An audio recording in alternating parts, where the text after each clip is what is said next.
The Khmer Empire was the most powerful in Southeast Asia for 600 years. Ruled by kings called God Kings, it dominated much of the Mekong and Chao Phraya river basins between 802 and 1431 and built some of the most impressive temples in the world. Cambodia, Laos, Thailand and Vietnam are all former Khmer territories. The Khmer Empire dominated Southeast Asia for hundreds of years before its collapse in 1431. With its capital at Angkor, it was the region's largest and most powerful empire, incorporating parts of Vietnam, Thailand, Burma and Malaysia into its territory. Historians disagree on the reason for its fall. One theory is that it was a result of an internal power struggle. Another theory is that the empire's citizens were unhappy with their ruler and demanded another leader, leading to Angkor's collapse. Another popular theory is that because no central government was in charge, local leaders started fighting with each other over land rights. Some historians also think that foreign invaders might have played a role in ending Khmer influence over Southeast Asia and causing their downfall. They say this because after Angkor was abandoned by its people and left unattended for centuries, several groups took control, including Europeans who colonized Vietnam and Thailand during this period, 18th century. To them, this suggests there must have been some conflict between these new rulers of the Khmer Empire. Historians think Angkor had a population between 750,000 and 1 million by the 12th century, making it one of the largest cities ever built. Angkor Wat is also the largest religious building in the world, with a footprint of 400 acres or 162 hectares. It covers an area greater than Manhattan Island in New York City. Angkor Wat was built as a Hindu temple, but it also reflects influences from Buddhism and Jainism.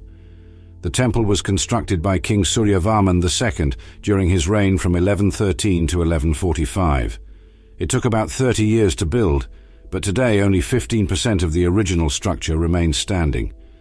The architecture at Angkor is unmatched for its scale, complexity, and harmony.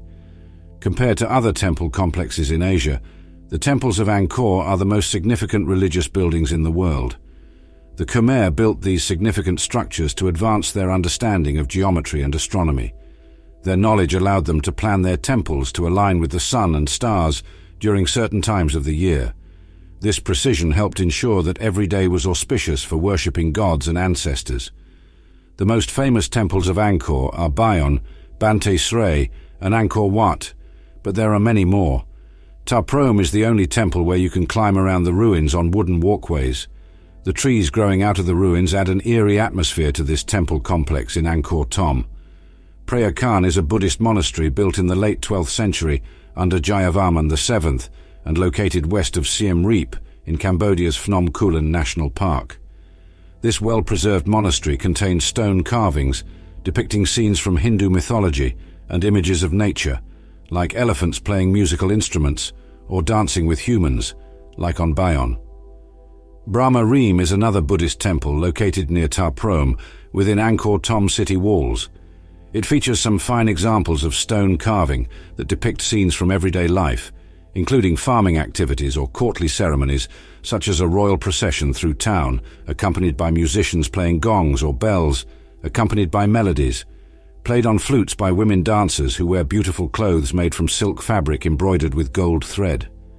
The Khmer Empire built Angkor Wat and other beautiful temples, but did not use written language to record their history. The only way we know about these fantastic ancient people and their magnificent buildings is through excavations by archaeologists who have studied the artworks left behind. Angkor has more than 1,600 temples, but none are as magnificent or awe-inspiring as Angkor Wat. The temple stands amid towering trees and lush green fields on a promontory with stunning views over its surrounding countryside. At the peak of its power, it ruled over much of mainland Southeast Asia. It lasted until the Siamese sacked Angkor Wat and Angkor Thom. Its rulers were Hindu, some were Buddhist, and others blended with local folk beliefs. The word Khmer means people who live in the mountains, where they came from before conquering Cambodia in the 9th century. They settled on the fertile land around Tonle Sap, the Great Lake, still Cambodia's most significant city today. The Khmer Empire was one of the most powerful empires in Southeast Asian history. It was established by King Jayavarman II in 802 AD. During this time, the Khmer Empire was responsible for building some of Cambodia's most beautiful temples, which have become UNESCO World Heritage Sites today. The largest and most famous temple built by the Khmers is Angkor Wat, literally meaning city temple, which took over a century to complete. It is believed that around 100,000 people worked on it at any given time during its construction. The fall of the Khmer Empire is a sad story. The Thais sacked Angkor Wat and Angkor Thom in 1431, effectively ending the reign over Cambodia. This was a devastating blow to Cambodia, a country that had survived so much in its long history, and it would take centuries before they were able to reclaim their former glory.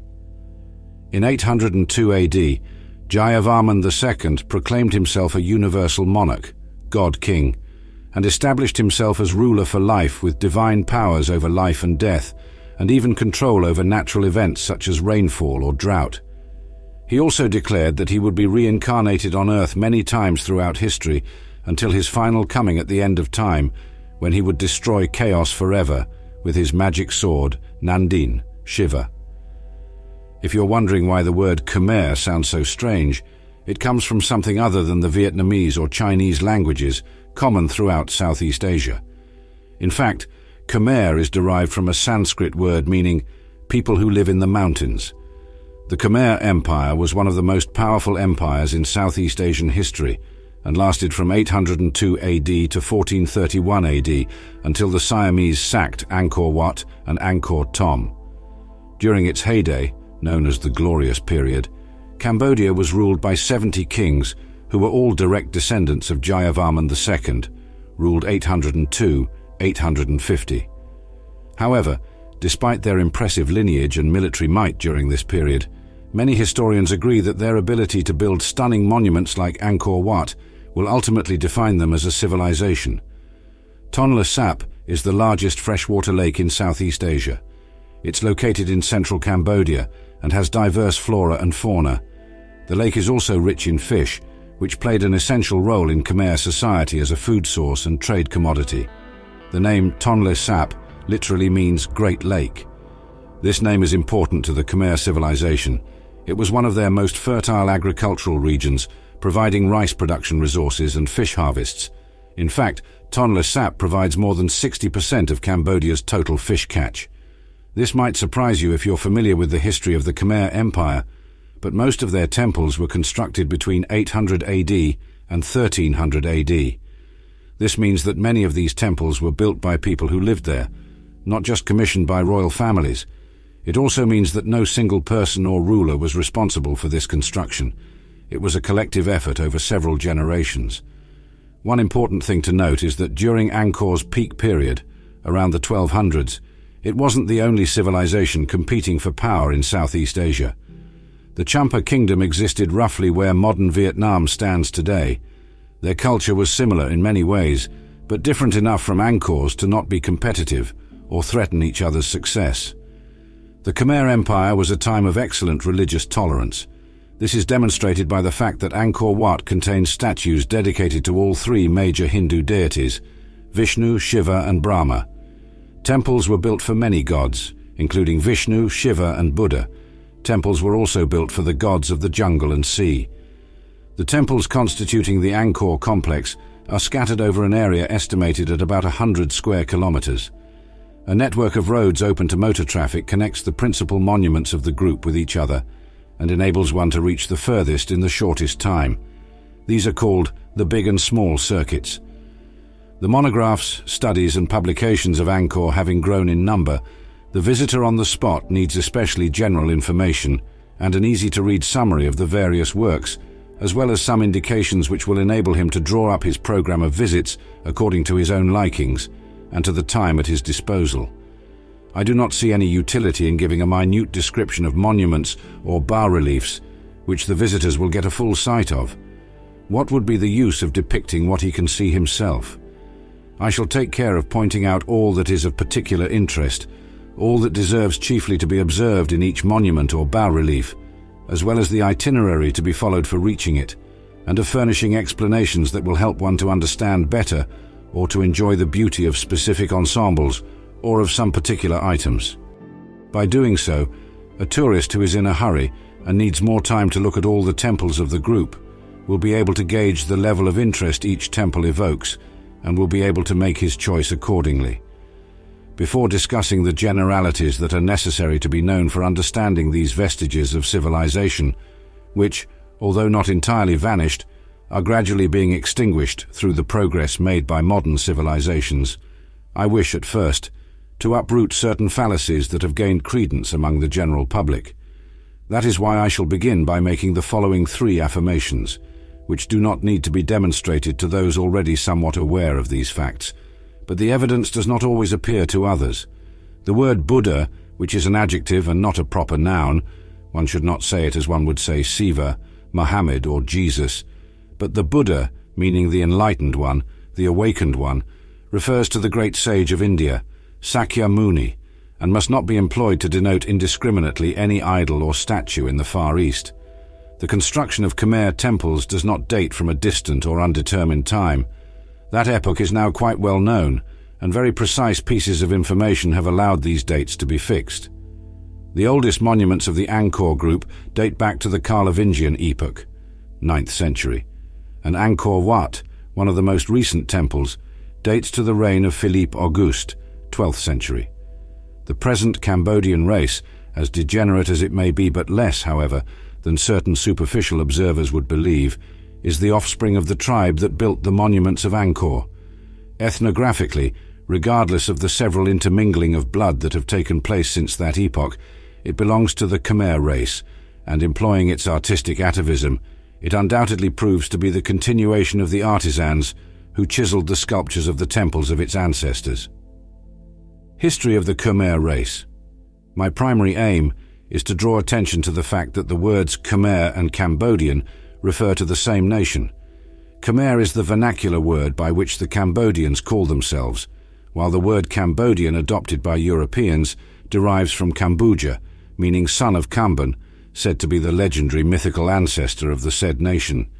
The builders of the temples at Angkor were probably descendants of immigrants from northern India.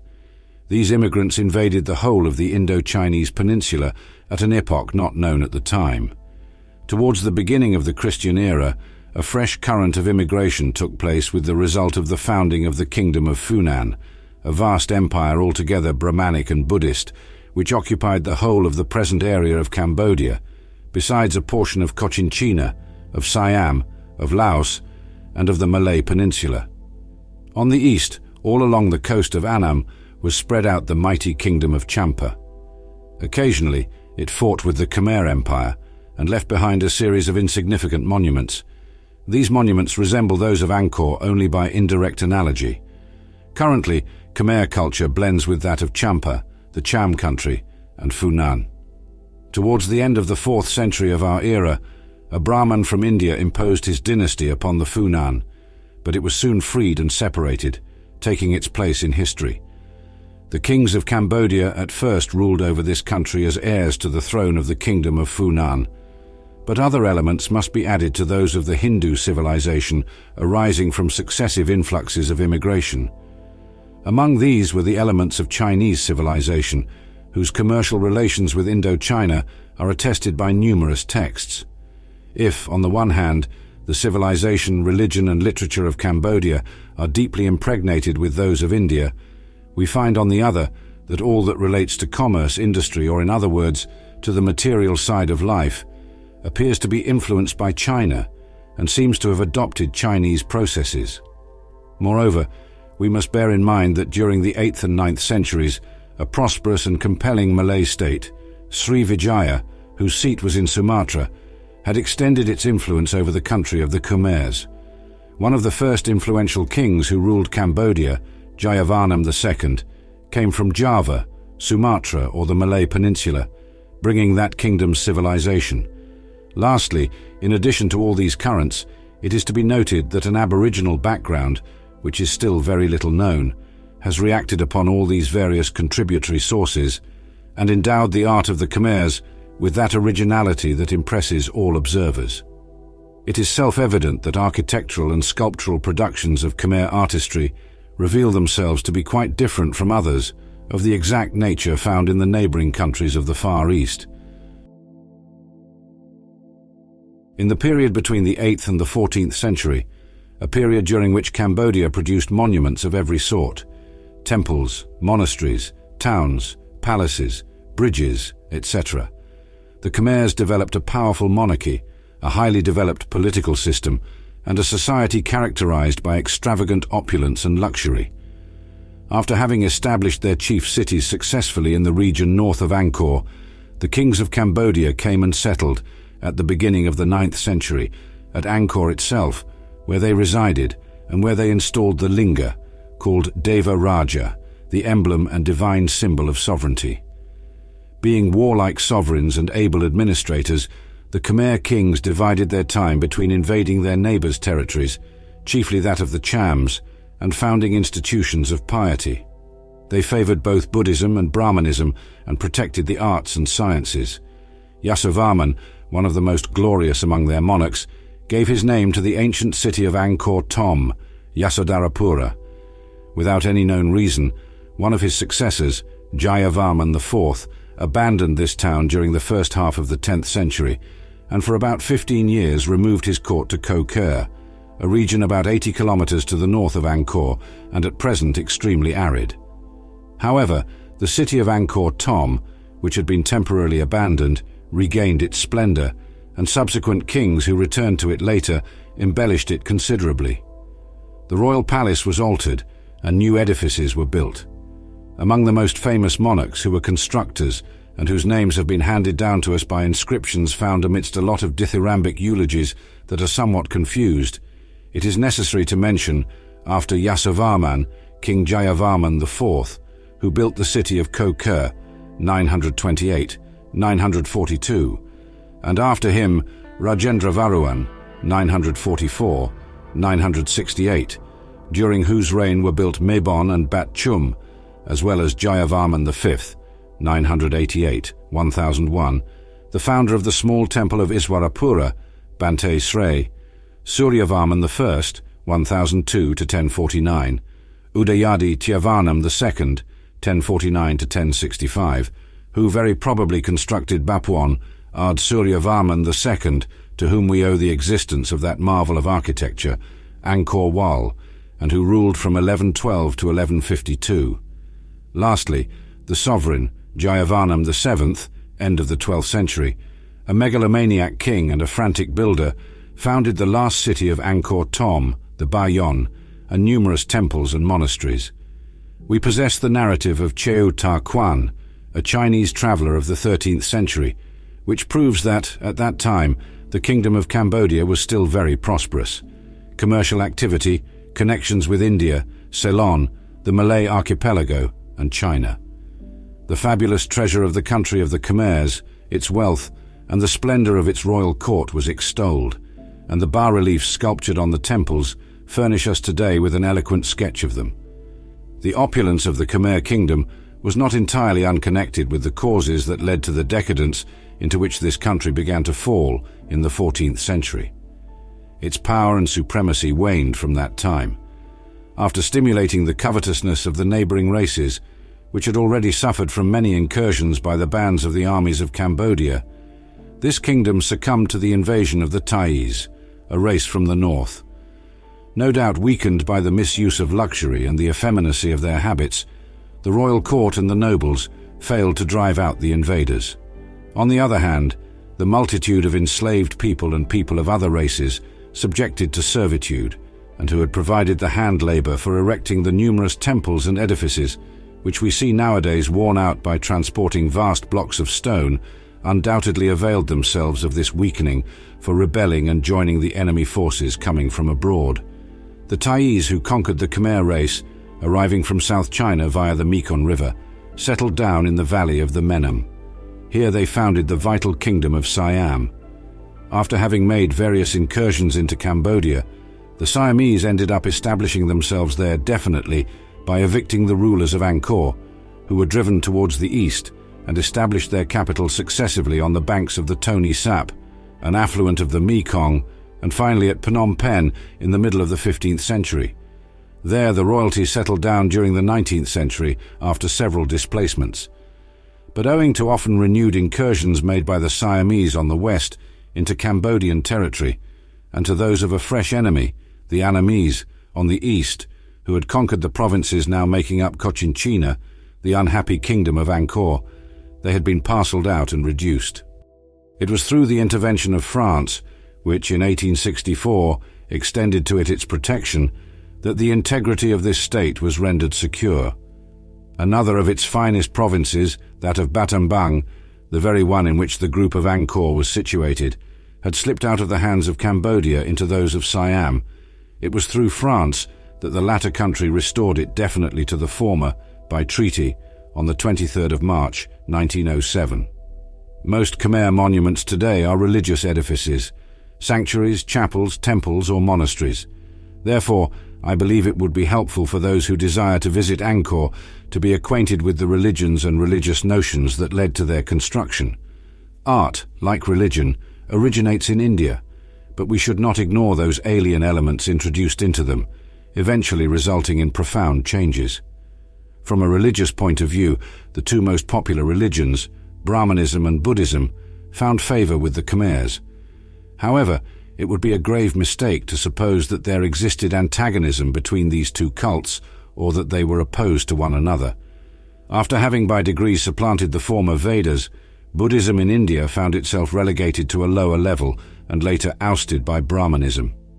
By this name we may refer to several sects adhering to substantially different versions of dogmas, and a religion that differs profoundly from the original. The first fundamental principle of Buddhism is that to attain our utmost liberation, we need to free ourselves from the yoke of error. The nirvana that will crown the end of our longing will be achieved through those sufferings endured during our prior existences. For if man has not overcome the sway of his desires, he will invariably be born into or reincarnated into renewed existences without end.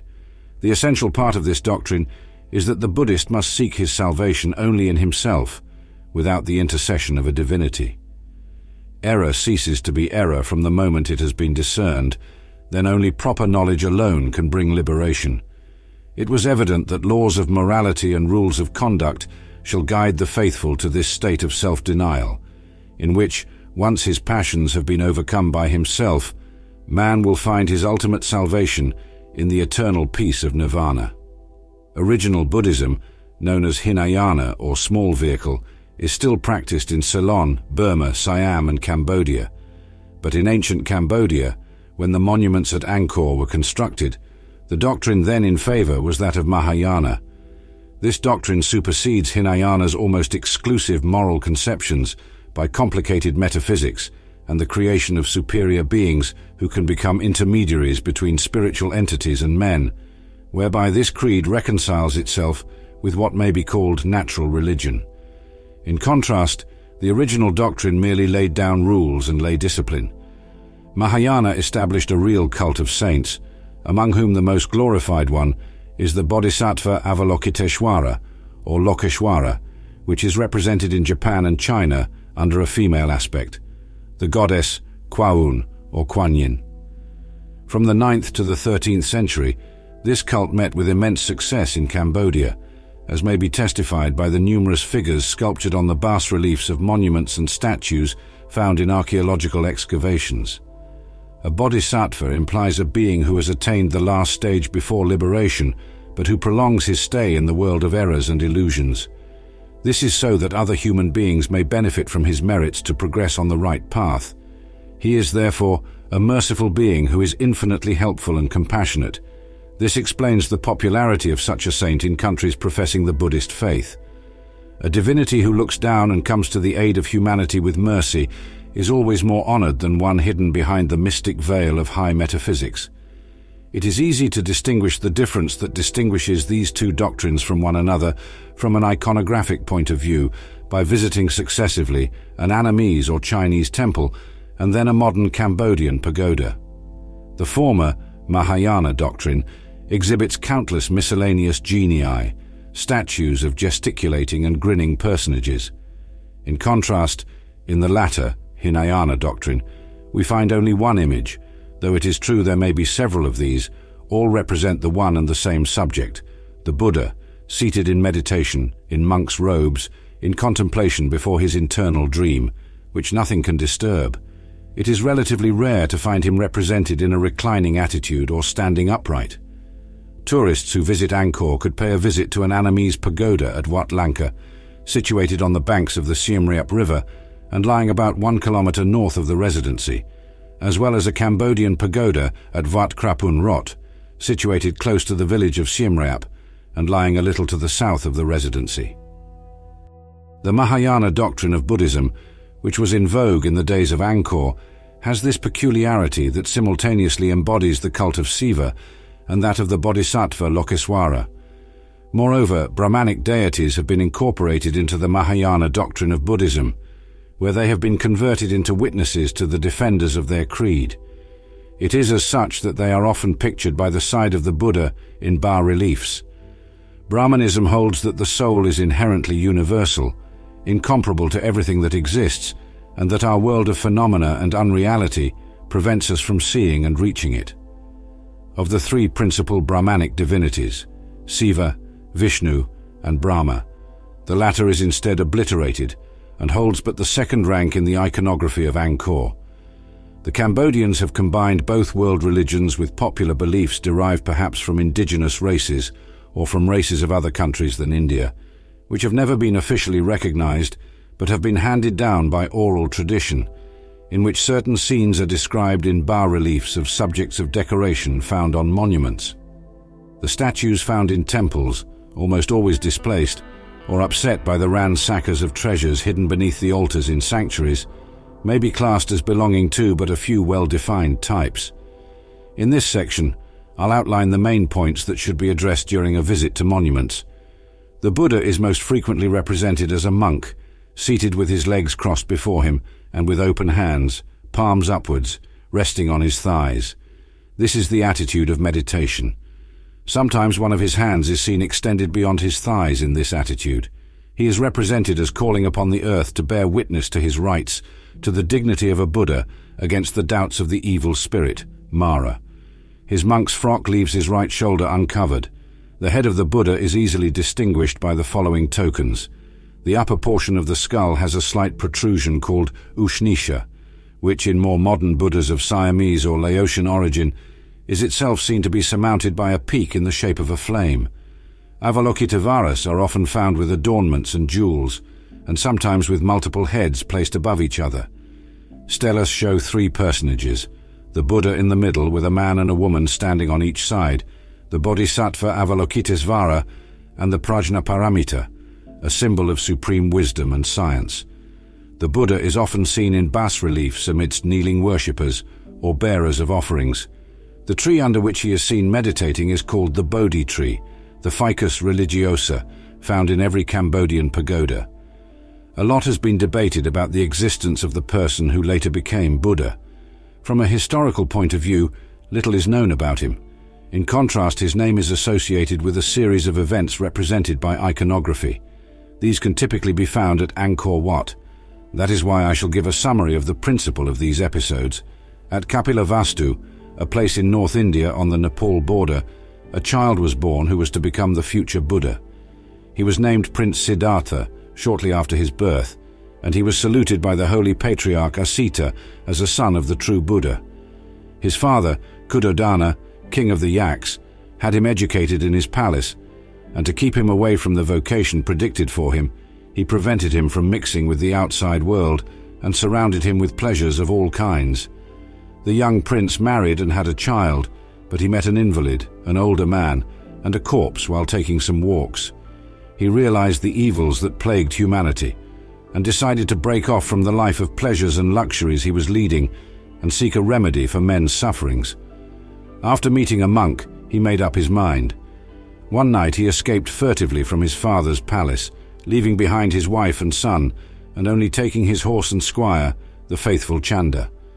The gods favored his escape, and coming down from heaven, holding his horse's hooves to smother their noise. The scene often reproduced is known as the grand arriving in the country. The future Buddha removes his princely dress and puts on the clothes of a poor hunter he meets, cutting his hair. Then he sends back his squire and horse and asks 2 successive masters for some tuition, which does not satisfy him. To achieve the Bodhi or supreme illumination sooner, he practices asceticism and stops eating. He becomes frightfully lean, but is not successful in getting what he wants, so he resumes the ordinary life of a hermit. Seated under the sacred fig tree, he devotes himself to meditation. That is the moment when the famous scene is often seen in bas-relief, the temptation of the future Buddha by the demon Mara. The latter, jealous of the learned wise man, has made up his mind to prevent him from reaching supreme perfection. The first tries to intimidate him and comes at the head of his army of grinning fiends to assail him with rows. But all the darts thrown at the Buddha transform themselves into flowers, and as Mara claims for himself the right of sitting alone on the throne of wisdom, the Buddha lowers his hand to the ground to take the goddess of the earth as a witness of all the merits he has acquired by his data, anterior virtuous deeds. Then Dharani, Pratomi in Cambodian, the earth, appears, and twisting her hair, causes a great flood to flow from above, drowning the Mara army. Mara, defeated at this point, tries seduction, and the monk calls for his 3 daughters to tempt the future Buddha, who remains insensible. The water in the goddess's hair comes from the libations formerly shed by the bodhisattva to support his liberalities. The figure of the earth, pulling her hair before her breast to twist it, is a motive still popular in Cambodia and Siam. The Buddha at last attains maximum illumination. Knowing then how to liberate man from suffering, he twirls the wheel of law. That is to say, he expounds his doctrine in the first sermon at Benares. Several disciples eventually joined him and led the life of wandering monks with him. Buddha continued preaching and converting his listeners.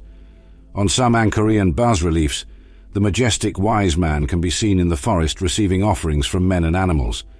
One can see the 4 Lakapalas, guardians of the world, on one of them, each offering an alms vase to the Buddha for not disobliging any of them and not making distinctions among the gifts that unite the 4 vases. The Buddha's mission lasted 45 years, during which he never ceased teaching his doctrine. After one of his yearly retreats, he became seriously ill and foresaw his imminent death. When arriving at Kusinara, he lay between 2 trees, gave his last instructions to his worshippers, and entered exile. His corpse was burned a few days later at the town's gates. In the world of the Brahmins, the gods are surrounded by elaborate scenery displays and a variety of complicated accessories and emblems. Even for a single god, the collection of garbs he might dress up in and under which he appears in iconography is most diverse. He also transforms himself into a monster or an animal. Vishnu, the protecting god of the universe, may manifest in several different aspects, each corresponding to a metamorphosis or an episode of his godly life. He appears as a wild boar, a lion, and sometimes a turtle. However, the round embossed sculpture represents the standing 4-armed Vishnu holding the sword, the club, the disc, and the couch in his hands. On bas-reliefs we often see him on the shoulders of Garuda, the mythological bird, his usual riding animal. Other times he is asleep, stretched on the snake Chesha. From his navel rises the stalk of a lotus, on the flower of which rests the god Brahma. 2 of Vishnu's metamorphoses seem to have more frequently applied to the chisel of Angkorian stonecutters. Krishna, the fine lad, saviour of men, who lifts up a mountain with one arm to shelter shepherds and their flocks from the storm, and Rama, the hero of Ramayana, an epic poem as popular in Cambodia as in India. Scenes of the Ramayana are frequently illustrated on Angkorian bas-reliefs. I will present the main ones to help their comprehension. Rama, son of the king of Ayodhya, has been exiled by his father. He leaves the kingdom and escapes to the forest, accompanied by his brother Lakshmana and his spouse Sita, whom he gained by winning the boxing competition. Ravana, the giant MO that reigns over Lankaka Island, Ceylon, falls in love with Sita and lies for Rama and his brother. He leads them astray in pursuit of a golden roe during their absence, and he carries off Sita. A bird, Jatagus the vulture, a friend of Rama, has witnessed the kidnapping and vainly tries to oppose it. He is struck and mortally wounded by Ravana, who takes his prey to his palace at Lanka. On their return to their hermitage, the 2 brothers grieve at the disappearance of Sita. Jataeus, the vulture, before dying, tells them what has happened and shows them the direction taken by the ravisher. Sometime after, Lakshmana and Rama form an alliance with the king of monkeys, Sugriva, Sukrip, whom his brother Valin, Bali, has dethroned. Rama helps Sugriva to reconquer his kingdom. A fight between the two monkeys ends with Valin's death, killed by a dart the hero throws at him. Hanuman, the general of the army, takes it upon himself to find and discover the place where the king of Rakshasas keeps his prisoners. After several adventures, he arrives at Lanka in the grove, where Sita keeps moaning under the guard of Rakshasas. He comforts her and warns her of her imminent rescue. Sita entrusts him with her ring as a token of the success of his mission. The army of monkeys submit themselves to Rama and help him to find Sita again. The expedition is prepared, and the army of monkeys builds up a dike across the arm of the sea between India and Ceylon. Then a terrible struggle occurs, full of incidents of all sorts, between the armies of monkeys and Rakshasas. Hanuman takes the most active part in the fight. Ravana, terrible, his car dragged by monsters and helped by his sons and generals, showers down a hail of darts over his enemies and multiplies his tricks to vanquish the hero. Mounted on the Pushpaka car, Rama, followed by his army, returns triumphantly to his country to ascend the throne of Ayodhya. Sita returns to her husband but is suspected, so she mounts the funeral pile to erase the suspicion. Rama finally triumphs, and Sita returns to her husband. That is the episode known as Sita's ordeal. Having been spared the flames, she survived the ordeal. The Angkorian iconography generally places Vishnu's side as his spouse Lakshmi, goddess of beauty and fortune, born from the milk sea. She generally holds in her hand a lotus bud. Siva, the terrible god, destroyer and creator, is represented alone or with his riding animal, the bull Nandine. In the numerous temples consecrated to him, he is often replaced by his emblem, the linga, a symbol of a generation. This phallic emblem is always found in Cambodia as a vertical cylinder with a square base and a middle octagonal part. The god is represented on a throne in a royal costume richly adorned with jewels, with multiple arms and 5 superposed heads, or in the garb of an asset with the Brahmanic girdle and hair knotted high. Siva is identified by his frontal eye and emblem, the trident. The dancing Siva, popularized by Hindu art, is rarely seen in Cambodia. Siva's mate is Parvati, also called Uma or Durga. The third most powerful god, Brahma, instead appears as a figure and a follower of the other 2 preceding gods. He is easily recognized due to his 4 faces, necessarily reduced to 3 on bas-reliefs, and 4 arms. His riding animal is the sacred goose Hamza, and his spouse is Sarasvati. Today, the 4 faces decorating the Bayon towers or the city gates are not Brahma's faces. Besides these 3 divinities, there are still to be seen in the Khmer iconography Indra, god of the heavens, mounted on the elephant Airavata, almost always represented with 3 heads, who holds up the Vajra, symbolizing thunder, Ganesha, Siva's son, an elephant-headed god with a single tusk and 4 arms, and lastly some divinities of lesser importance, the Apsaras, sort of celestial nymphs in the attitudes of dancers, or flying in the air and throwing flower wreaths, other goddesses in glittering attires and complicated headdresses of 10 called devatas, and that may be seen on the walls of temples, standing under niches or ornamental foliage patterns, Dvarapalas or entrance warders armed with a club, besides the numerous mythical animals constituting a part of the god's attendants. We have already seen Siva's bull, Brahma's goose, and Vishnu's Garuda. This last one, and the Naga, the several-headed snake, have taken such importance in Khmer sculpture and decoration that they may be considered the most representative and typical subjects of Cambodian art. Besides, they are to be found again in ornamental decoration, certain moldings and scenic bas-reliefs. In Hindu mythology, Garuda is an enormous bird endowed with mighty strength. He often likes to take a human shape with lion paws. With his eagle head, wings spread behind his back and framing his raised arms, this subject has a stately decorative aspect, exceeding our griffin of classical art. Garuda is the relentless adversary of snakes. Therefore, he is often seen grasping the Naga in his raised hands, while the serpent's heads stand erect at his feet.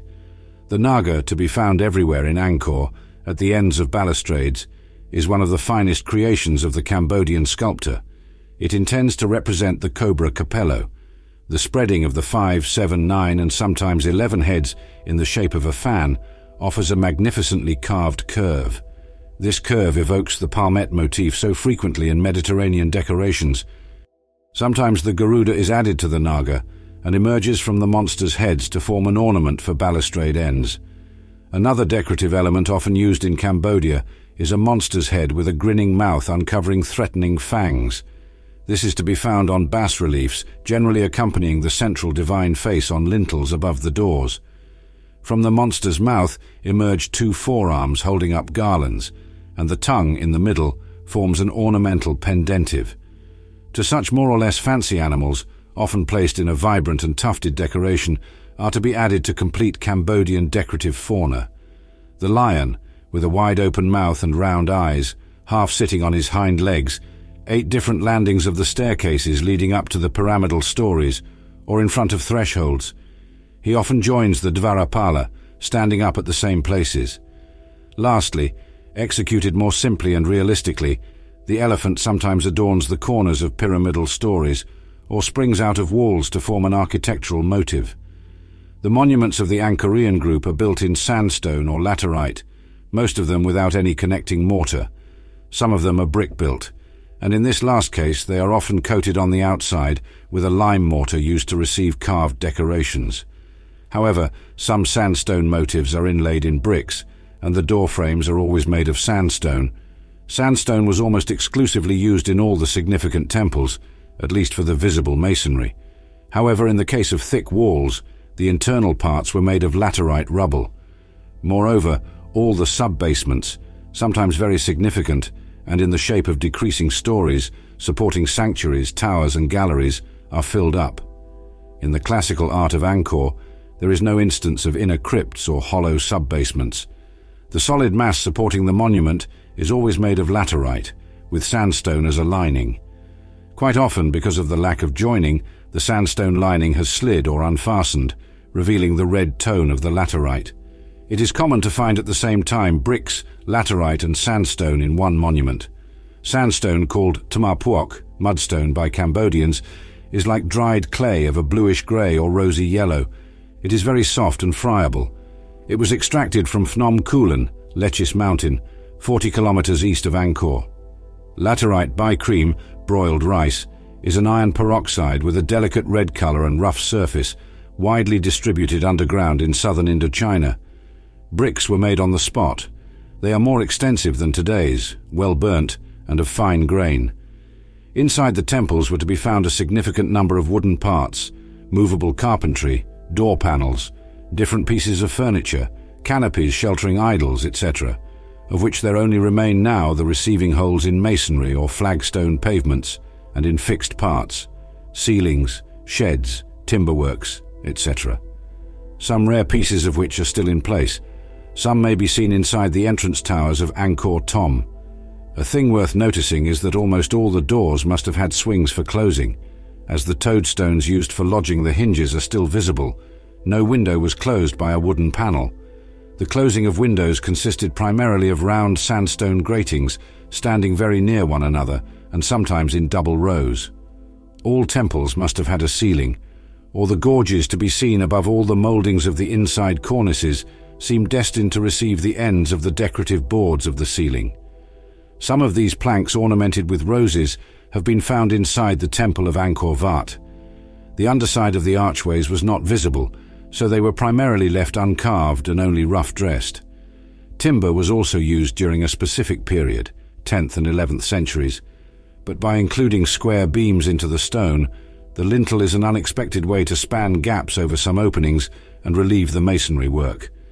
The timber having disappeared, gnawed or rotten, the cavity has remained empty in the stone, lessening the strength of the whole work and hastening the ruin of that part. For most Angkorian temples, wood was the exception. In most cases, stone archways were used as a covering. In the northern Kleang, inside Angkor Thom, you can still see wood purlings on the gable wall. In masonry work, iron was mainly used as anchors in the form of double T's, or cramps to connect stone blocks. This metal has awakened the covetousness of the plunderers who scoured the ruins and all the parts supposed to contain a piece of it have been notched or displaced. Finally, the monuments must have been partially painted and gilded, and the tower roofing terminated with bronze ornaments, no longer to be seen now, and very likely stolen. A covering, challenging to identify, must have sometimes been used to conceal the masonry outside or inside the towers, especially the central sanctuaries. This may explain the absence of carvings or decorations on those sanctuary towers, that of Ta Prohm, for instance, while the adjacent parts are richly ornamented. The towers of some sanctuaries, such as the Phimianakas or the Bafuon, having wholly disappeared without leaving the least track, we may conclude that generally towers were built in very light materials and then gilded, painted or covered with a metallic casing, which explains the reason for which they are called gold towers or copper towers in the relation of the Chinese traveller Cheu Ta Kuan. Though excellent decorators with a sense of composition and a taste for theatrical display, the Khmers were rather substandard technicians in the art of stone building. They must have had extensive experience in wood and timber building, but they had to extemporize stone buildings without the slightest preparation. However, despite the faults and mistakes to be found in their buildings, it should be acknowledged that in a relatively short time, particular haste is visible in the Angkorian monuments, which is not foreign to some pieces of lousy work that spoil them. The Khmers could build magnificent and well-ordered monuments, rising up sometimes to pretty lofty heights, and many parts of which still remain standing. Yet these monuments had to withhold the repeated assaults of men, vegetation and climate. They ingenuously applied the process commonly used for timber to stone. However, they never achieved stone chips and the solidity of timber penetration into stone. Despite the fancy names of palaces, stores and other structures, 9 out of 10 landmarks tourists visit are purely religious. The native temple, given by the natives, is generally constituted by a central tower with several stories, surmounting the sanctuary that shelters the divinity. 1 or more rectangular galleries surround this sanctuary, either on the same level or on more or fewer sub-basements. Towers similar to those of the sanctuary, but a bit smaller, is often to be found in the corners, and sometimes also in the axis. Sometimes, the sub-basements are superposed in a pyramidal shape, and the top terrace presents 5 isolated sanctuary towers without any connecting galleries. There may frequently be seen inside the yards enclosed by the galleries some small outstretched buildings, the use of which has yet to be clearly ascertained. They are generally known under the name of libraries. The whole is completed by outward basins and ditches and closed by a laterite wall, broken off by gates and entrance pavilions. But for a few infrequent exceptions, the most significant of which is the Angkor Wat temple, sanctuaries and chapels being set towards the east. One accedes to the main front by avenues staked out with stone posts or pathways crossing over the moats. Walls were built up with dry stones piled up one upon the other. A preliminary roughing was done on the blocks first, then mouldings were cut, and ornaments were carved according to a simplified outline. Finally, the details of the bas-reliefs and ornaments were improved. Different degrees of this work can still be seen in some parts of many temples. The joints were irregularly drawn, almost randomly, without a definite profile. Sometimes to roughen down a moulding profile, the stonecutter had to take off such a thickness of material that what was left could not keep its balance. That was the cause of the collapsing of many sub-basement linings. Vertical joints sometimes overlap at a significant height, easing ungluing, even with the most miniature thrust. We have yet to discover the working up process. The inscriptions give details of a dynastic or religious nature, usually expressed in rather complex lyric sentences. The bas-relief scenes, except those depicting the bayou, never allude to the building of monuments. It is possible, however, to speculate with Henry Romano that the stones were transported to the site by rolling them down the Siem Reap River from Phnom Kulen on rafts. In the stones still in place, numerous holes can be seen. These holes may have been used for pegs made of wood, bound with ropes, with the aid of which stones were moved or lifted. Those rudimental tools were compensated for primarily by the large number of workers building the monuments. This is because wooden winches, inclined planes and ropes may have been the only tools available to the Khmers. The foundations were reduced to 1 or 2 layers of laterite, laid over a sort of baton made of the pounded pebble. but Cambodian soil, being made of clayish sand, is sufficiently resistant to bear the considerable bulk of stone represented by such monuments.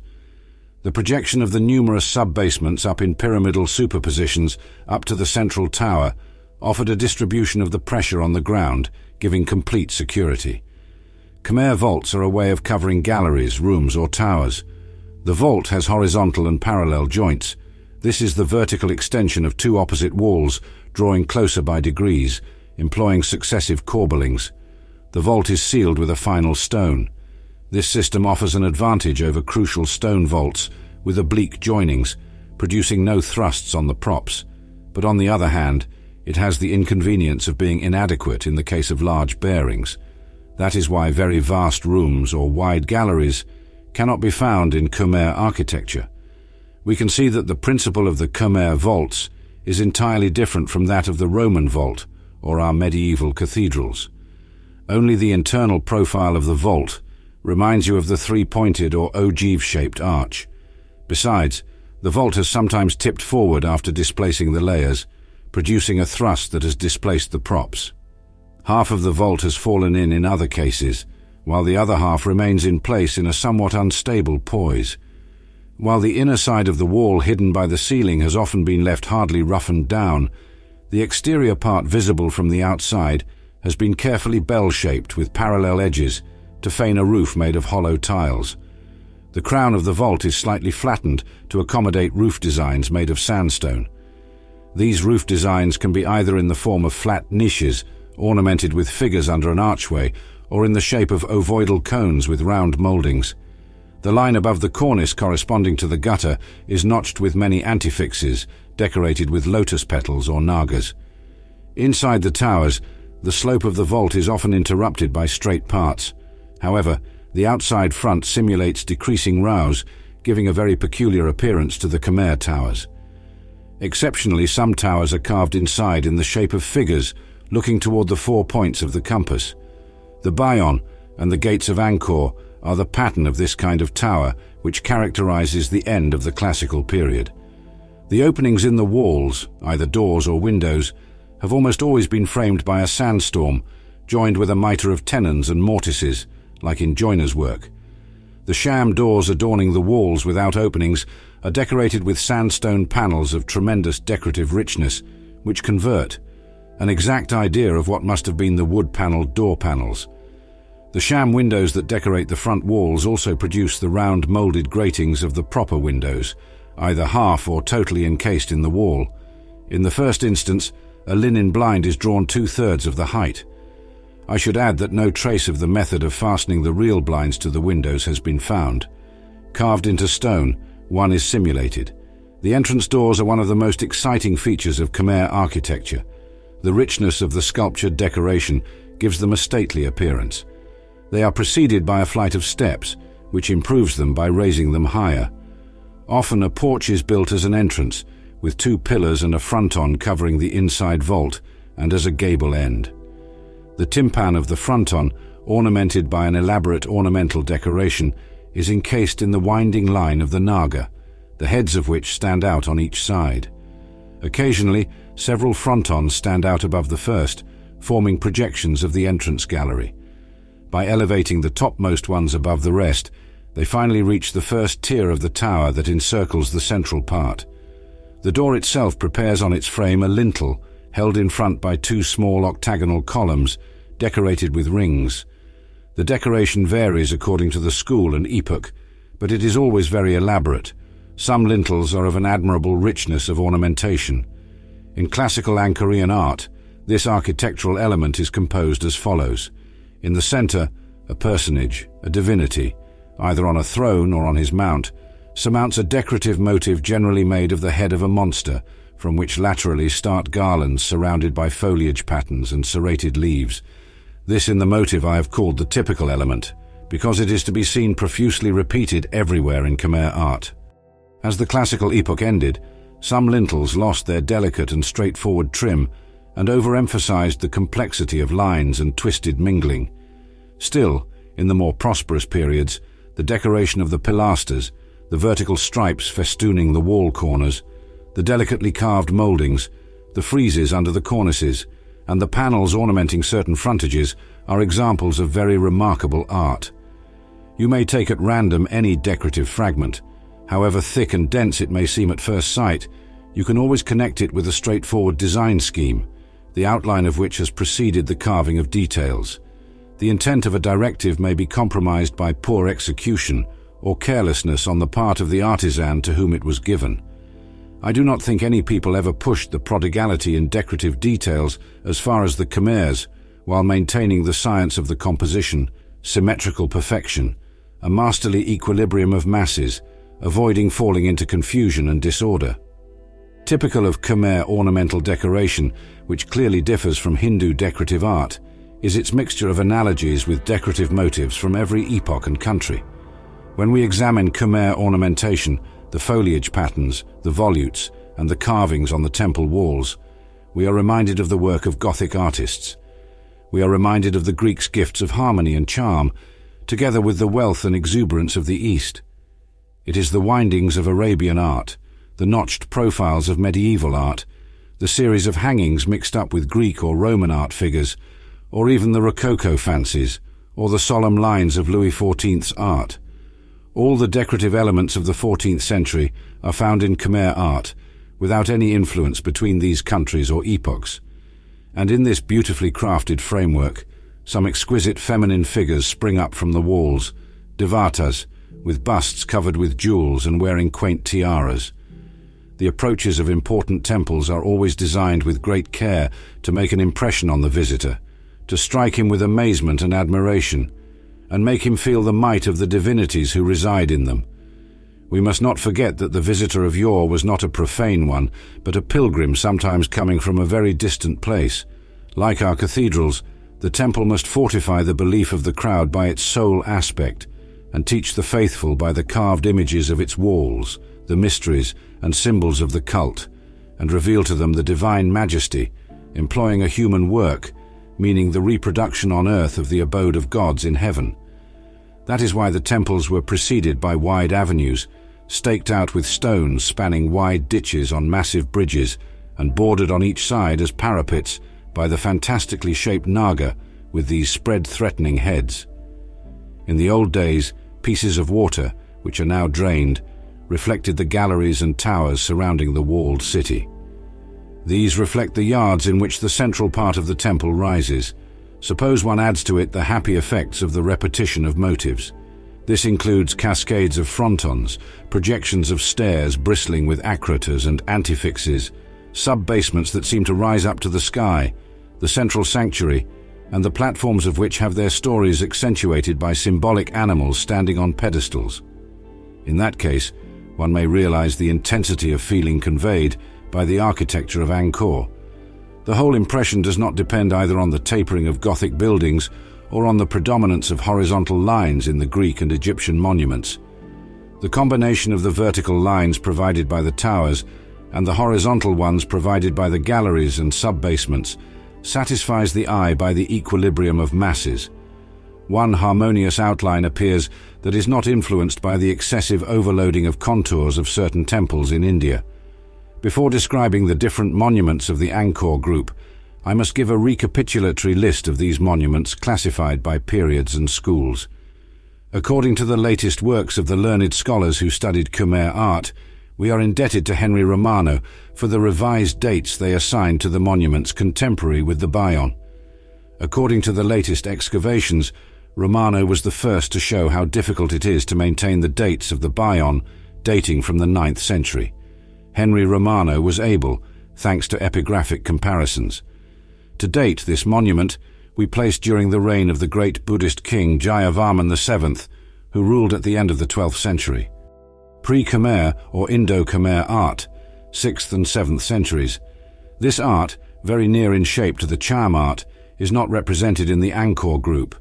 However, samples of it may be seen at Sambor Pre Kuk, 27 kilometers north of Kompong Tom, and at Pra Sat Damre Krap, southeast of the Kulin tableland.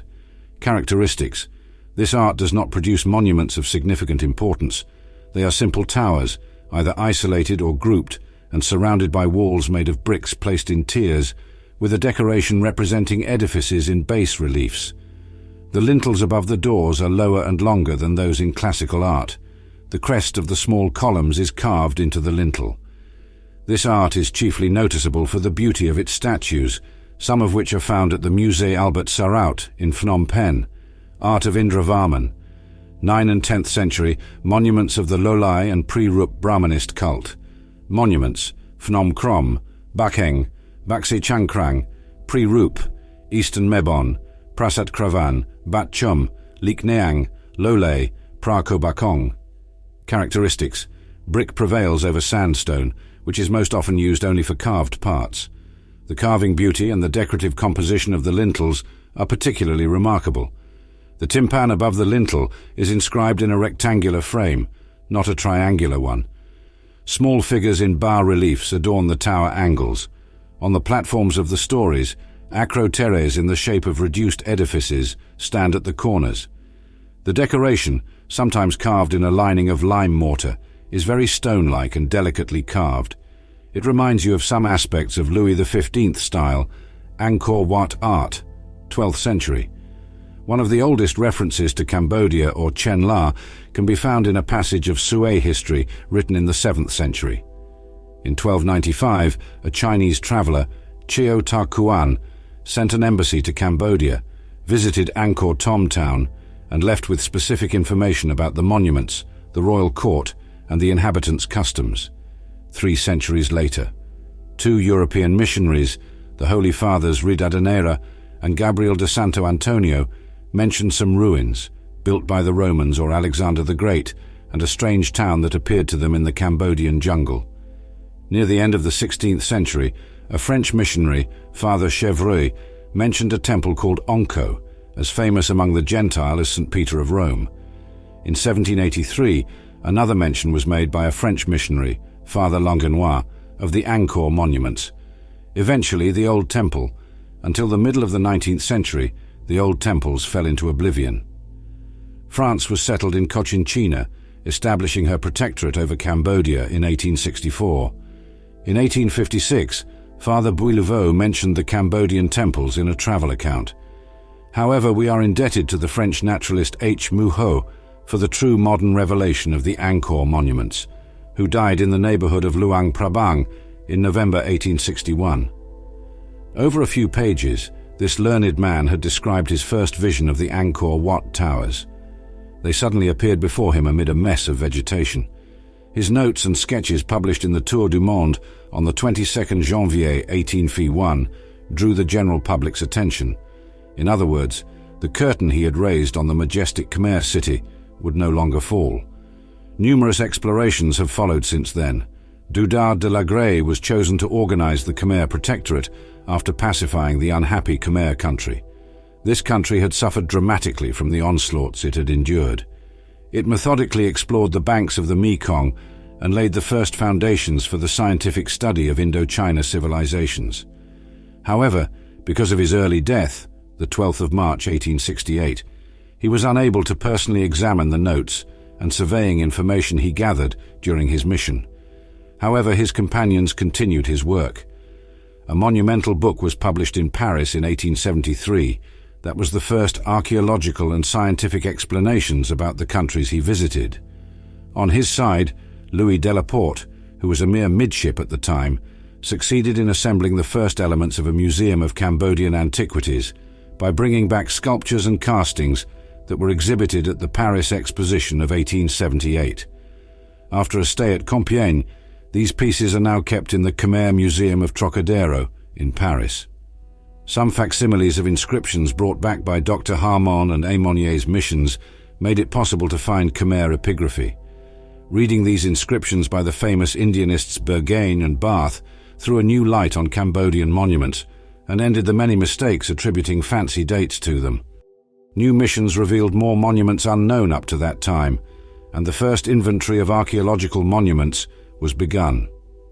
Administrateur Moura, chief of the French Protectorate in Cambodia, published in 1883 the results of his studies on the customs and monuments of the country.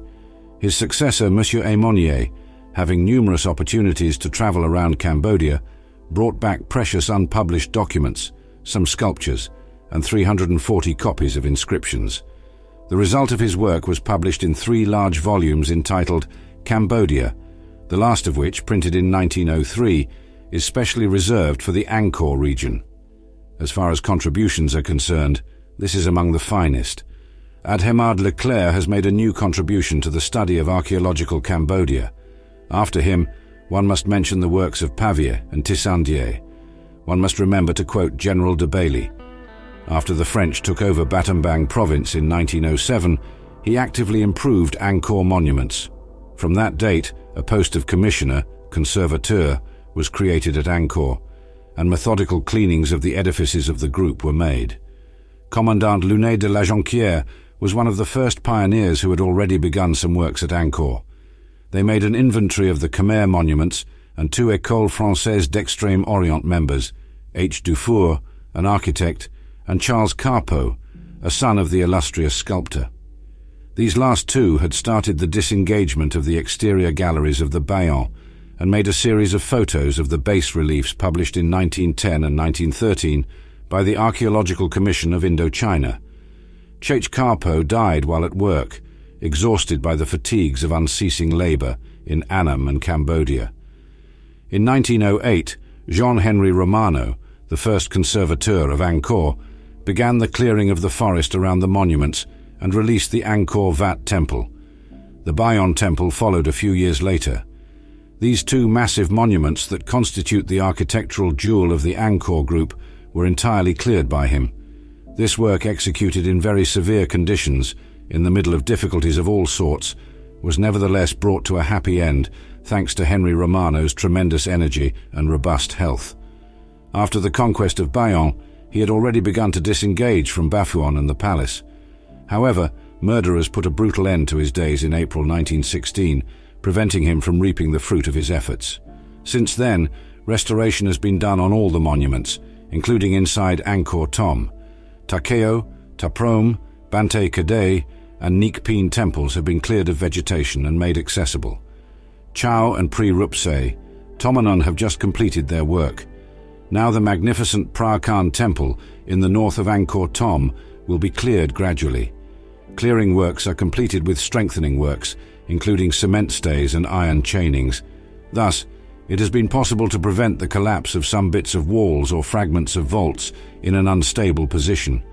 Several ancient ruins, among them the Baphuon, been saved from a ruin accentuating itself more daily, which would have imperiled the whole monument.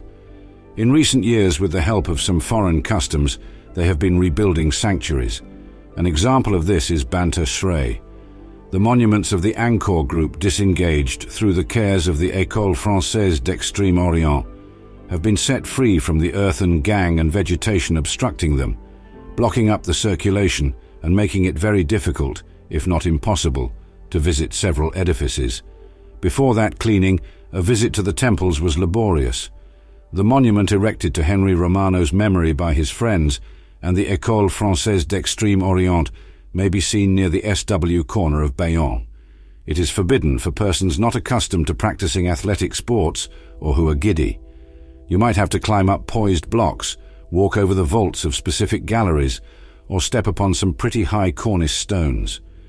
Disengagement of the temples buried under piles of dirt and rubbish may have inspired regret among lovers of picturesque and romantic architecture. For these lovers, ruins must be accompanied by thick bushes, entangled lianes, and mystery. This way of understanding things is not suitable for the needs of the present time. It is undoubtedly Khmer art to suppose it has no value.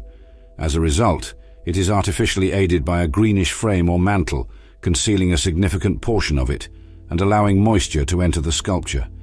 Besides, clearing and removing the jungle around Angkorian monuments may suppress a few dangerous trees to preserve the edifices. This does not diminish the frame of trees and the poetry that nature adds to edifices. The forest springs up again and again. New shoots and stumps form during the growing season. A monument that may appear a bit naked after the grass is cut will regain its mantle of greenery a few months after it is cut. This mantle must be taken down when it becomes too much invading. The École Française d'Extrême Orient's role is to regulate and temper that rather destructive intensity of vegetation. This is done to protect it from art lost to the world, which is the only witness of a glorious age now forgotten. Furthermore, the removal of temple remains makes it possible to find some previously unknown fragments of substantial value, either iconographic, artistic, archaeological or linguistical, recounting the past life of the Khmer people. Bas-reliefs, statues, inscriptions, fragments of all kinds were hidden under the debris at the time of the ruin of the building, and there is no removal of even the smallest of remains that would not produce museum pieces. Pottery, ceramics, bronzes, jewels, arms, and objects of worship have been found in sufficient numbers, and it is interesting to note their main characteristics below. Ceramics. Numerous fragments, potsherds, vases and jugs of all shapes and colors lay underground, appearing during excavations. Notwithstanding this diversity, they may be classified into certain types and grouped under three main categories. A.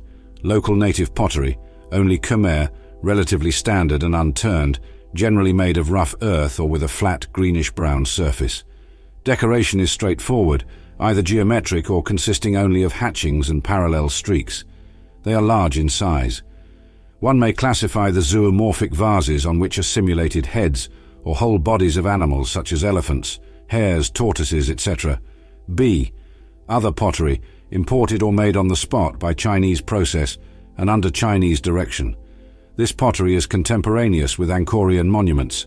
First, tea boxes and pots decorated in relief with green enamel were not elaborated on in the earlier part of the Tang epoch, 8th to 9th centuries. Several Song potteries, 10th to 13th centuries, were decorated with a thin white paste covered in greenish-blue enamel, sometimes with floral or rib decorations, vases resembling urinates or bowls. Then Ming potteries, 14th to 17th centuries, were covered with delicate enamel, some recalling the Song epoch, with more development. Some other Chinese pottery of later times was also found in the excavations, showing that relations between the Chinese and Khmers had not ceased. Additionally, the Chinese based in Cambodia or Thailand manufactured on-the-spot pieces for sale in these countries with Khmer or Siamese decorations, bowls, plates and cups with brightly colored covers where praying personas alternated with floral decorations. Similarly, an influential Chinese pottery factory was established in Siam around the 14th or 15th century at Savanlock. Cooked fragments or waste from this factory have been found. You will find some poorly cooked fragments or refuse pieces at Sampu Tablay or the Thnal March. In Cambodia too, at Phnom Kulen, a native tradition has preserved the memory of a Chinese pottery factory. CR tiles and roofing junction point motifs, some hollow terracotta tiles, some glazed, are scattered in the underground of Angkor Thom, as are round-top rafters ending in ovoid cones, all coming from the roofs of secondary edifices constructed with light materials and hidden from view today. Among those tiles are junction point pieces serving as gutters, raised in the shape of antefixes, and decorated with lotus petals or miniature personages saying a prayer. The tops of crown pests and tiles date from the Angkor Korean era, and their shape and decoration are matched in the sandstone vaults of the temples. Bronzes, multiple bronze ornaments made of an alloy called samrat, by Cambodians, copper, tin lead or nickel, sometimes gold is used instead of copper for precious pieces, have come out of excavations. Their use has not always been straightforward to identify. This is either because they were corroded through their stay in the soil or because they were broken and were found in an incomplete state. Ornaments and apparel for vehicles, ends of carriage poles, hammock hooks, etc. Jewels, rings, bracelets, necklaces. Some decorative architectural fragments, indeterminate pieces, sockets, lotus leaves and stalks, candelabra, etc. belong to Angkor because they are also found there, with the exact details and decoration as the temple bas reliefs. Some iron or steel pieces have also been found in the Angkorian excavations, such as broken bits of spears, sword blades, etc. There have even been discoveries of Japanese swords at Angkor Wat. It may be necessary to give a few short instructions about the lapidary inscriptions and the substantial variety of specimens a tourist will see while visiting the monuments. Those inscriptions are either in Sanskrit or the Old Khmer language, sometimes in both languages. They are to be found on pilasters or doorposts. Sometimes they are carved on a thin stela or a quadrangular stone erected on a pillar. The inscriptions in Cambodia extend from the 6th to the 14th century, but none of those found in the Angkorian region is anterior to the 9th century. However, a revival of epigraphy took place in the 16th century. The inscriptions on the pilasters and walls of Angkor Wat belong to that period. Many of these inscriptions refer to the construction of temples or the erection of statues, sometimes portraying simple deified personages. Kings, priests, and even learned men may have been honored for their participation in the divine essence. Those inscriptions furnish us with particulars of royal dynasties and the genealogical lineage of certain sovereigns or essential personages. Some inscriptions list the list of donations offered to the temple or monastery. Here, a fine stela standing in the entrance pavilion of the Western Mebon provides an example of how the style is emphatic. It is made heavy using metaphors and witticisms, rendering the sense obscure.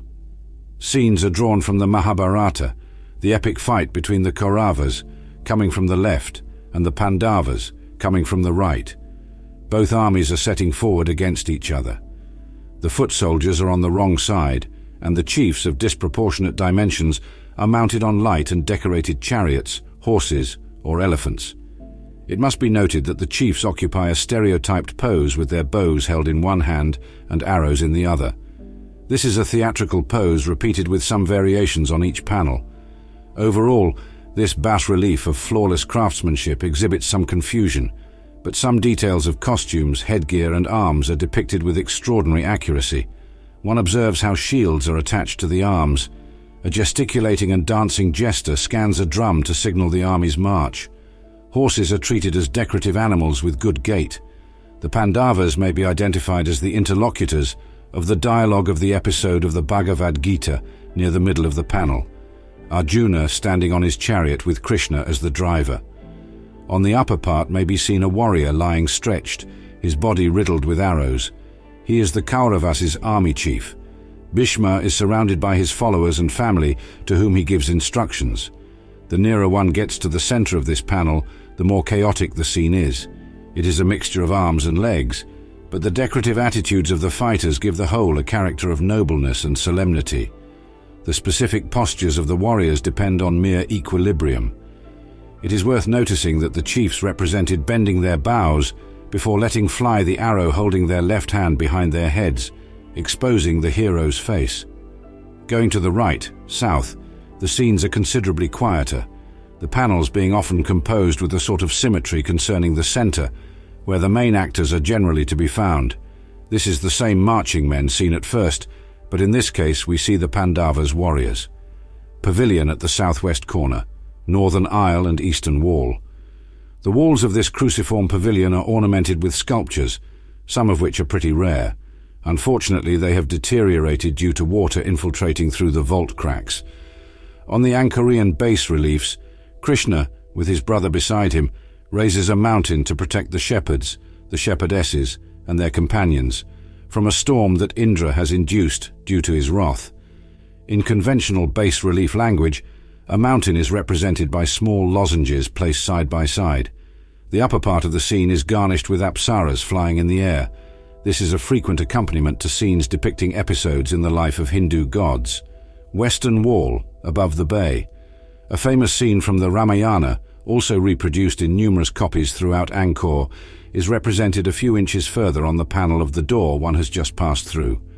That is the churning of the Milk Sea. A whole panel, 49 meters long, is dedicated to it on the eastern facade. One should note the two discs containing the sun and moon images on each side of the central pivot where the snake coils, the western wing above the northern bay. It is said that Ravana, the ravisher of Sita, transforms himself into a chameleon to enter the gynoecium of Indra's palace and seduce the wives there. The posture of Ravana is noteworthy. He forms the central part of the motive in the middle of the monks and animals at the foot of the mountain. Above is the southern bay. One remembers Rama, the giant, with his 10 heads and 20 arms, trying to shake the mountain on which Shiva is seated. The shaking brought out snakes on each side, to the great fright of the monks. Southern wing, above the eastern bay. A scene from Ramayana. Just at the top, Rama ends the fight between the two monkeys, Sugriva and Valin. piercing the last name with an arrow. This fight between Sugriva and Valin is one of the motives to be seen throughout Cambodia, where it is often represented on the wood-carved decorations forming the gable ends of pagodas. Underneath is the death of Valin, the king of monkeys. Tara, his wife, wearing the three-pointed mukuta, mokot, holds in her arms. The body was pierced with an arrow. On the left are Rama and his brother Lakshmana, and between them is Sugriva, the monkey that has become Rama's ally. Above is the western bay. Above is Shiva, seated on a mountain, expressing dignity, devoting himself to meditation. Uma, his wife in royal garb, stands by him with a charming and natural attitude. At the foot of the mountain, the king of love, Kama, tries to disturb God in his meditation by aiming at Shiva with his bow, but he remains insensible. The Kama is thunderstruck by the angry god and lying dead, his wife weeping and leaning over him.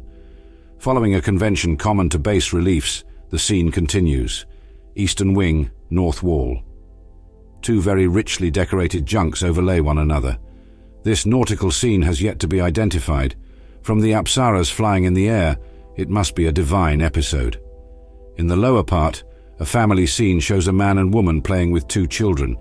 On the left is a cockfight, a similar scene at the Bayon. The two central players play chess on the top. Above is the southern bay. This much deteriorated scene is confusing. One god is to be seen on a mountain among monks. Some charming little scenes are framed in a surprised frontage above the four openings. The Vishnu scene in a forest at the southern entrance. Eastern scene. Some men bring offerings to Vishnu, standing in the middle of the panel. These are called historical bas reliefs. The panel is divided into two unequal parts.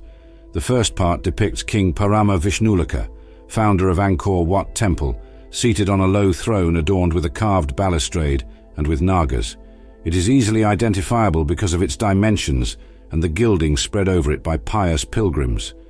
In quite a graceful and natural posture not deprived of nobleness, he dictates to his servants his orders about the gathering of troops, the procession of which is to be seen a short distance further on. Owing to a short inscription, we are enabled to give these Prek 1S11s and explain this scene which takes place on Mount Shivapada. On the left, at the bottom, we see on a mountainous background a procession of princesses accompanied by their servants, passing through the forest. Above them are seated warriors in arms. One recognizes the Brahmins by their names. One turns in a familiar gesture to call someone near the king. A parasol indicates the hierarchical rank of the sheltered personage held by the servants around the king. On the right, near the throne, seated under a tree, the Lord Sri Vada, according to the inscriptions, puts his hand on his heart, turning his head to the king as a token of faithfulness and obedience. Then the warriors of the upper part set forward, coming down the mountain into the plain, that is, the second part of the panel, the procession of the royal army, showing with some monotony the chiefs seated on elephants and the foot soldiers in the inferior part. Following the position of their legs, these last ones appear to be hastening their pace. Horseback riders accompany the soldiers on foot. The number of parasols on the elephants indicates their rank. The parasols are 15 in number, above one chief.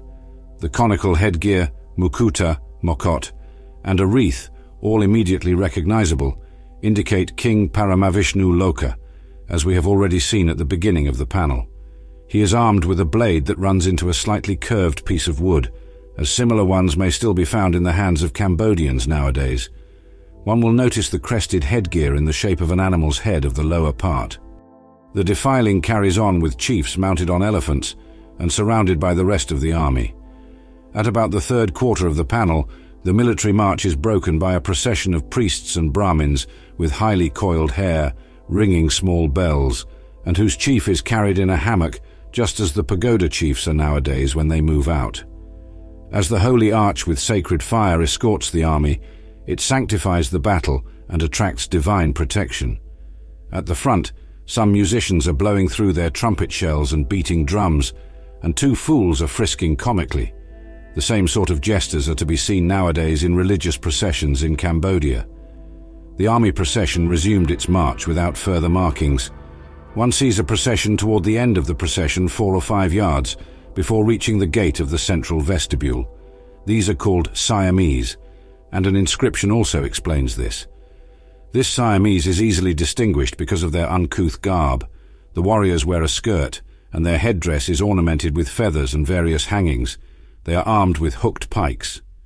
Southern Gallery, Eastern Wing, the scene of heaven and hell. This panel is 66 meters long. We find ourselves suddenly transported into mythology. According to Monsieur Aymonier, this is the room of future life, the place of rewards and punishments for righteous and evil deeds. The composition of this large panel is perfectly ordered. It represents the final judgment of heaven and hell. Additionally, the figure representations of dark Indian Gehennas are reminiscent of similar works by European medieval sculptors. Nevertheless, differences in the religious ideas that inspired the artists here and there can be noted. Hindus were not subject to eternal punishment. Their hellish places were like purgatories. It is also to be noted that the torturers themselves are damned souls, whose office is to torture and make other reprobates suffer. Serpents, tigers, elephants, and rhinoceroses intervene to help the torturers and vary the torture. On the bas reliefs, there are sometimes warriors riding chariots and dancers with both legs apart and one above the other in a slightly perpendicular position. The two ranks of the best defiling on the upper part are not favored with a variety of picture-perfect scenes as the reprobates on the lower part do. This defiling leads to the great judgment scene in which Yama, the many-armed god of the dead, is seen seated on a bull and brandishing clubs. The faithful have painted his head red. Near him stand his two assessors, Dharma and Chitragupta, clerks of the court. All around are assembled the hellish devils and 3 Garudas, easily known by their heads of birds. Through the opening in the lower part of the tunnel, the perpetrators are brought headlong into the hellish places of the lower part. Their tortures follow one another without a break, with an extreme degree of refinement in cruelty. Inscriptions enumerate the crimes that won the torture and the treatment they undergo. In the 32 indicated hells, some offences seem disproportionate to us with the punishment deserved. For instance, people having stolen flowers are tied up to trees, where nails are hammered into their heads, a punishment to that of the great criminals. In the top part, the elect partakes the bliss in sumptuous palaces decorated with curtains and indulges in innocent, simple pastimes. Another way of verifying the poor imagination of artists will be when they portray tangibly the holy happiness reserved for the elect. I draw the tourist's attention to the charming little decorative frieze separating the part of the heavens from that of hell. This frieze is constituted by a series of Garudas bearing garlands, Eastern Gallery, Southern Aisle, from south to north. The scene of the Sea of Milk is magnificent. The composition of this famous panel, nearly 50 meters long, shows a symmetry not to be found elsewhere. The excellence of execution here is enhanced by a decorative ordering that gives the subject a remarkable unity beyond its excellence of execution. That churning myth is repeated in the Angkorian group.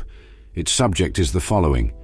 To churn the ocean floods, the gods, devas, and demons, asuras, have decided to get amrita, the liquor that gives immortality. A mountain is used as a pivot, and they roll up the enormous serpent Vasuki by rope. On the left, the asuras clutch its head. On the right, the devas hold its tail. The mountain is supported on the back of a tortoise, one of God Vishnu's avatars. The rotary motion of pulling alternately from each side creates excellent turmoil among the sea animals. Those fishes and monsters that populate the sea are cut and slashed in the center, where the sea is most agitated. For over 1,000 years, says the legend, gods and demons churn the ocean, from which come successively outleap saras, those delicious creatures that one sees, dancing on bas reliefs, on temple pillars, and that the sculptor has grouped here in a frieze at the top of the panel. Then Lakshmi, the goddess of beauty, then different objects or animals, and at last the expected liquor, the amrita that gives immortality, and for the possession of which gods struggled and fought with the demons. One shall note that the central pivot of the work is God Vishnu, under his human shape supervising the work. Is he twice represented, as he is already seen under the shape of the tortoise supporting Mount Mandara? The panel at this point has not been wholly roughened down, and this may well astonish, considering the finishing of the other parts of the bas relief. The regularity of the scene arrangement on each side leads to the repetition of the same people making the same gestures. The round-eyed asuras wear a crested helmet, while the almond-shaped eyes devas wear a conical mukuta, mokot. The monkey that holds the snake's tail is perhaps Hanuman. Rama's ally underneath, a second serpent, according to Monsieur Coides, represents Vasuki, resting at the bottom of the sea, before being used as a rope by gods and demons. At both ends of the panel, a guard of honor is to be seen, as also the numerous servants keeping the animals and chariots of their masters busy churning. Eastern gallery, northern aisle. A lateral room of the vestibule has an inscription decorating it with stippled motifs in the shape of a frame and a relatively modern date, the beginning of the 18th century. After a Buddhist invocation and the redundant periphrases proper to that kind of text, a Mandarin governor of a Cambodian province relates the building of a chedi or funeral pyramid to keep his wife's and children's bones. He receives holy orders to end his grief and enumerates in prolixity all he expects in return for his good deeds and merits. The Che Deai he built is still to be seen in a half-ruined state on the esplanade surrounding the temple, in front of the same inscription. The whole of the top part has disappeared. As we have just seen, the bas-reliefs on the panel facing the churning scene could be better and better. One feels that the craftsman entrusted with carving those scenes of fights was not the master of his chisel. One sees a series of chiefs mounted on chariots driven by monsters or animals, surrounded by soldiers marching on and brandishing arms. They proceed toward the center of the panel. According to Coides, we see two armies marching against one another.